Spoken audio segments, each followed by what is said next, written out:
2 years ago, back in 2012, when XCAR was merely in its infancy, our trusty video producer Nick and I travelled up to Cheshire, where on an industrial estate, tucked away in a corner, two brothers were making something incredible.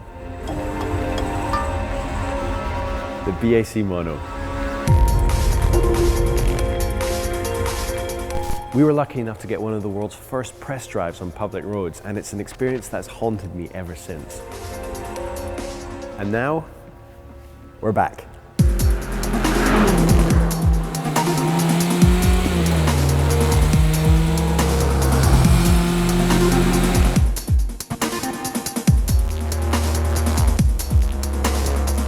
And frankly, can you blame us? When the Mono first started appearing on the radar, the world's press went wild. With concept car looks that would look more at home in intergalactic travel than on terrestrial roads, and performance to shame even the most exclusive of hypercars, we awarded the Mono our XCAR Editor's Choice for Best Drive recently.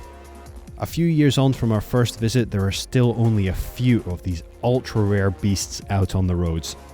For anyone fortunate enough to ever get their hands on one, they felt urged to do whatever they can do to get another crack at it. So the news that Mono is moving house was enough of an excuse to get us to travel up for another fix.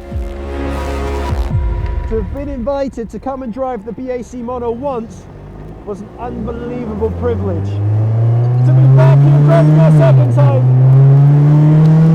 well, that's just ridiculous.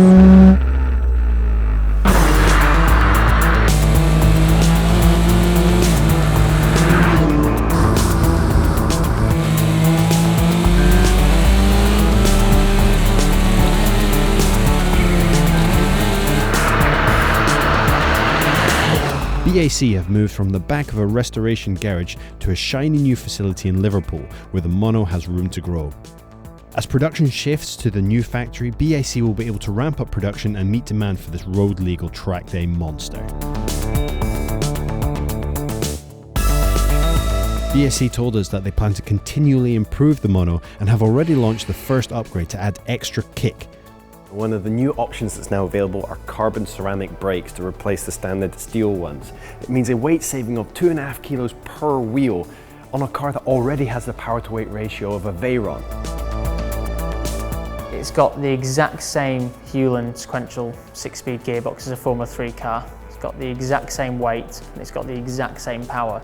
So it virtually is a Formula 3 car with less downforce with a number plate on it. The 2.3 litre naturally aspirated inline 4-cylinder engine kicks out 280 brake horsepower and 280 Newton meters of torque, all primed to push the ridiculously lightweight Mono up to 60 miles an hour in 2.8 seconds. That's about as long as it takes me to say this sentence. It will keep going up all the way to 170 miles an hour if you're brave enough. You use the phrase, drive it like you stole it, to mean drive it to the edge of your ability. Drive it without a care in the world. I drive this like I make millions of pounds a year, and I like my toys.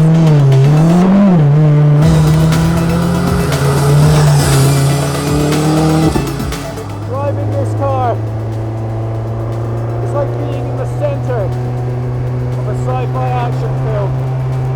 It looks like a spaceship. It feels like a rocket.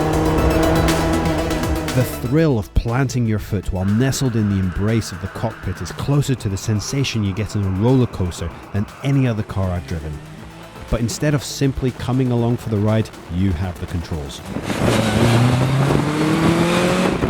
The amazing thing though is the paradox this throws up. The central seating position and extremely low stance make you feel like you're breaking the sound barrier in normal day-to-day traffic. But even at high speed, you never feel out of control. This will undoubtedly get you around the circuit in a faster lap time than anything else. But it's not really just about that. If you want to learn how to drive to the absolute edge of your ability, you can do far worse than this. Unless you are a professional racing driver making your living behind the wheel of a car, you are never going to be better than this car. We do a lot of track days, so when we take customers and they're all excited to drive it and they get in, and it really does take them half a day until after lunch before we kind of sit down and chat, and they go, I've really not found anywhere near the limit yet. And to date, out of all the test drives I've done in 3 years, all the track days, there's still no one that has got close to the limit of this car yet. Because your head's out in the open, you're experiencing every little bit. You're not locked away in a cabin. For someone like myself who's never driven single-seaters, this is unlike anything.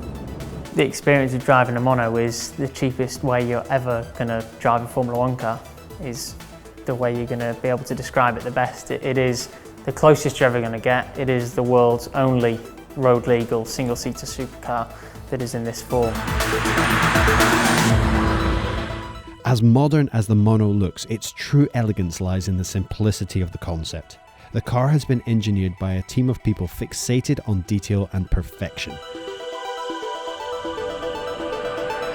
What strikes you about this car, compared to a Ferrari, there's so much going on in one of those to keep you on the road, so many computers, so many triggerings to keep you safe. Everything on the BAC Mono that keeps you safe from blasting and going as fast as you can, is there because this is engineered to do so.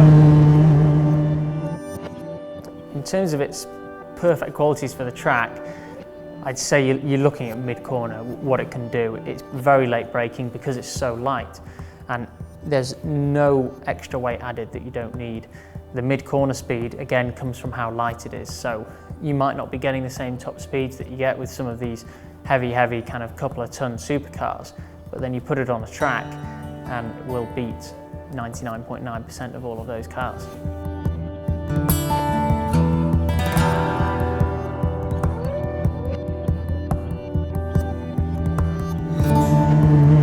Mechanical grip, there's only a tiny bit of aero.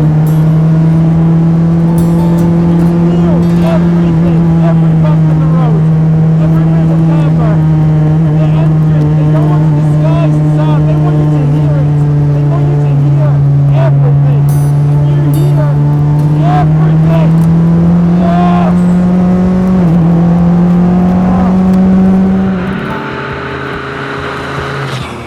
The one thing that strikes you when you talk to anyone at BAC, from the top to the bottom of the company, is how much enthusiasm everyone has for the car. You feel how proud they are to be behind this incredibly exciting chapter in automotive history. What's even more impressive is that BAC has managed to create something new and plant a Union flag in the world of bedroom poster cars in an age where businesses are dropping like flies. Well, let's look at it realistically. It's over £100,000 depending on options. The BAC Mono does not come cheap, but the passion that's gone into every single nut and bolt, every decision for every manufacturer, every supplier has been the right one.